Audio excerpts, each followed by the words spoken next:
Everything requires a subscription now. Why? I'm calm. You would ask, why am I so mad? Because of subscriptions. Because I come from a time when cable used to be cheap. No, I'm not an old grandma, but I'm talking about the 2000s. And gradually, through the years, cable started looting us. First, you would pay a fee and you can watch all channels that exist in your country. Then the set-top boxes came. These ugly asses had different channels on different boxes, and some of them were even missing. Then they started this system of packages that you have to buy, which were stupidly expensive. But then a messiah came to save us all from these thugs: Netflix.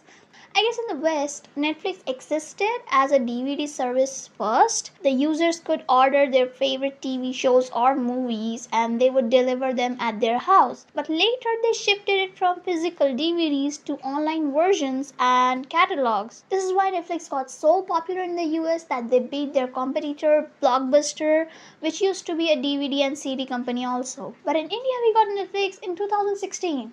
Not like we didn't have our own OTT platforms. Bigflix and NextGTV were both pioneers of Indian OTT platforms. NextGTV even live streamed IPL in 2013.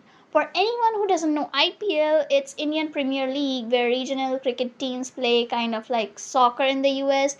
But these platforms weren't so popular at that time. The internet was so expensive and not that accessible for middle class and below the middle class. But in 2016, one complaint from the richest man in Asia, Mukesh Ambani's daughter, Isha Ambani, changed everything.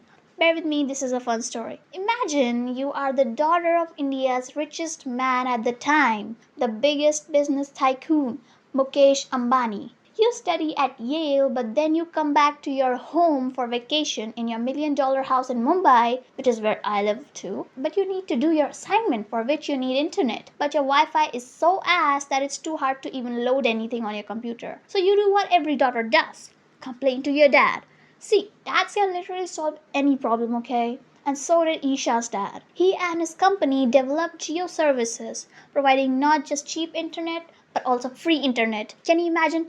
Free! I still remember the news channels showing how people were standing in queues just to port their Vodafone and Idea SIMs into a Geo one. This changed everything for India and was also the perfect time for Netflix, because this was the same time people started getting pissed at the cable and dish TV operators because of their overpricing. Plus, India's youth also started to get into Western media. Earlier, if we had to watch a Hollywood movie, either we had to buy a CD or DVD or had to pray to the gods that they would play it on one of the two channels that played Hollywood movies, or pirate it through a cyber cafe on their 8 to 16 GB smartphones.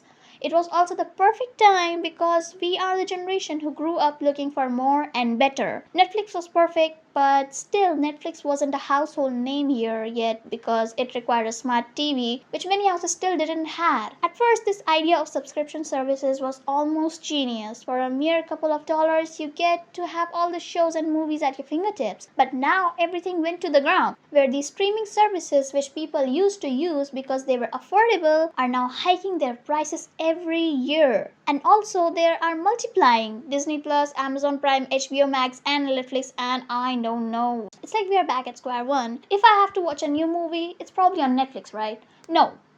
Okay, maybe on Amazon Prime? Nope. Not here either. Apparently, it's on Z5, which, if you know, is the shittiest OTT platform known to me.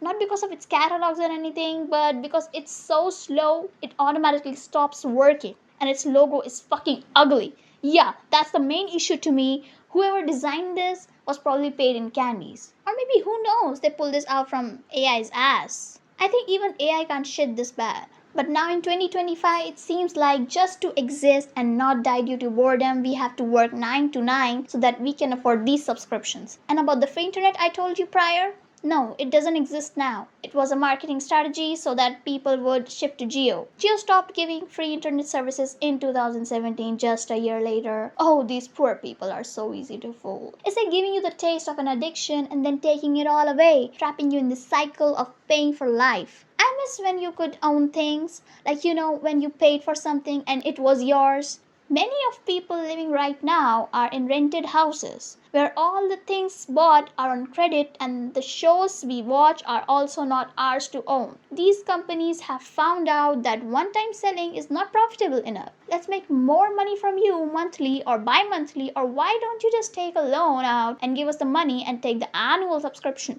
This craziness has led to people pirating everything, be it games, movies, TV shows, etc. Even the phrase if buying isn't owning, then piracy isn't stealing is something trending on social media nowadays. Which actually makes you think that these subscription sites were the reason piracy was in fact going down. But they are just making the same mistake the cable operators did and are becoming the villains themselves. Not just OTTs but also the network companies are doing the same. Just look at these prices. I know from a foreigner's perspective it must be very cheap because, well, India is one of the countries with the cheapest internet and most of my audience is indeed from overseas. But look, in terms of the wages we earn, as I said in my jobs are a scam video. If you haven't watched that, watch it here. It's costly. Plus, when you have Wi-Fi at home, it kind of becomes useless to buy an internet package on your SIM. I haven't recharged my number since I graduated, Lama. But at least you gives free incoming calls, so I'm surviving on the mercy of my friends calling me first or just WhatsApp calling if I'm at home. I still think about why everything after achieving peak evolution form just starts going backwards. You can see that happening everywhere. These companies do the very thing they are told not to, and then they pretend not to know why people are leaving. Netflix removed the password sharing globally, which was one of their main selling points, just for money.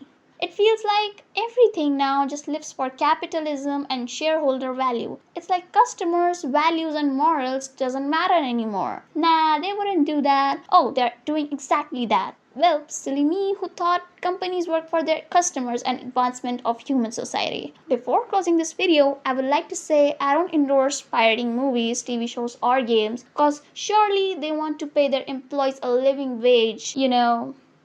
Oh. Well, I'm taking my leave then. I need to watch K-pop Demon Hunters or Telegram now. Who said that? If buying isn't owning, then piracy isn't stealing.